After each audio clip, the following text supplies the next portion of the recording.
Hello guys, আসসালামু আলাইকুম। সবাই কেমন আছেন? আশা করি সবাই ভালো আছেন। আবার একটা নতুন ব্লগ নিয়ে হাজির হয়ে গেলাম। গিয়েছিলাম কালকে গাজীপুর মার্কেটে একটু বাজার করতে। গিয়ে তো একদম সেই বিপদের মুখে পড়েছি। অনেক বৃষ্টি। আসলে না দেখলে, আপনাদের না দেখালে আসলে বিশ্বাস করাতে পারবো না।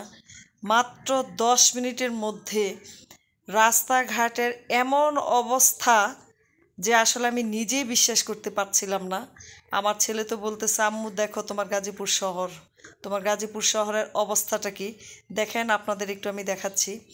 এই যে পানি, একটু আগেই আমি খুব বেশি হলে 5 মিনিট আগে এদিক দিয়ে হেঁটে গিয়েছি এবং একটা শপিং মলে ঢুকেছিলাম। শপিং মল থেকে বের হয়ে দেখি এই অবস্থা।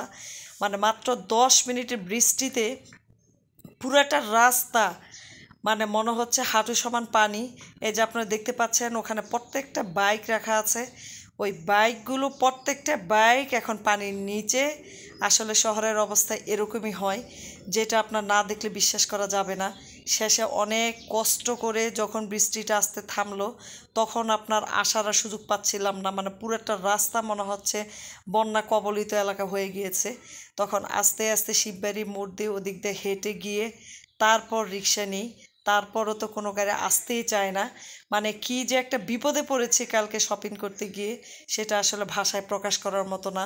আর আকাশের অবস্থা তো কালকে এত খারাপ ছিল, যেটা আসলে কল্পনাই করা যায় না। তাই ভাবলাম, এই কষ্টের মাঝে যখন দাঁড়িয়েছিলাম অনেকক্ষণ, তখন ভাবলাম যে আপনাদের সাথে একটু শেয়ার করে নিই। তাই শেয়ার করলাম। আর আমি একটা ব্লগ বানাতে গেলেই আমার মেয়ে বলে, আম্মু প্লিজ আমাকে একটু দেখাও। তাই বাধ্য হয়ে একদম ছোটোবেলাকার একটা ছবি দেখাচ্ছি। দেখেন আপনারা, ও কি করতেছে। ও ফোনটা নিয়েছে, যখনই ফোনে গান বাজতে শুরু করবে, তখনই অটোমেটিকলি সে নাচ শুরু করবে। নাচতে নাচতে ওর যখনই গান বাজতে শুরু করবে, ও দেখেন একটু পরেই কিভাবে ওর বাচনভঙ্গি। ও অপেক্ষায় আছে যে কখন মোবাইলে গান বেজে উঠবে। ওর এই স্মৃতিটা হয়তো বা আরও 1-2 বছর আগের স্মৃতিটা। এর ছোটোবেলায় ও কতটা চঞ্চল এবং চালাক ছিল। ও যখনই গান বাজতো তখনই সেইভাবে নাচা, এবং কাউকে আশেপাশে দাঁড়াতেও দিবে না, কথা বলতেও দিবে না। এই যে মোবাইলে গান বাজতেছে, ওর নাচতে শুরু করে দিয়েছে। গান শেষ হবে, ওর নাচা শেষ হয়ে যাবে।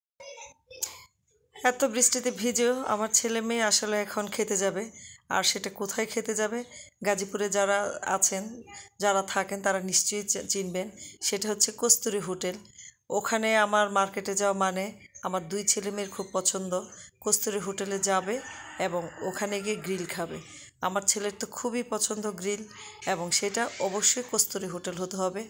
আমরা সবাই কিন্তু খুব ভিজে গিয়েছি। তারপরও ভাবলাম যে ওদের আবদার তো রক্ষা করতেই হয়। একটু মাঝখানে একটু কথা বলে নিই। আমার এই ব্লগটা যদি ভালো লেগে থাকে, অবশ্যই আমাকে একটু সাবস্ক্রাইব করুন, ফলো দেন, লাইক করেন এবং শেয়ার করবেন প্লিজ। এবং আবারও ধন্যবাদ সবাইকে জানিয়ে আমি আমার ব্লগটি শেষ করলাম। ধন্যবাদ সবাইকে। আল্লাহ হাফেজ।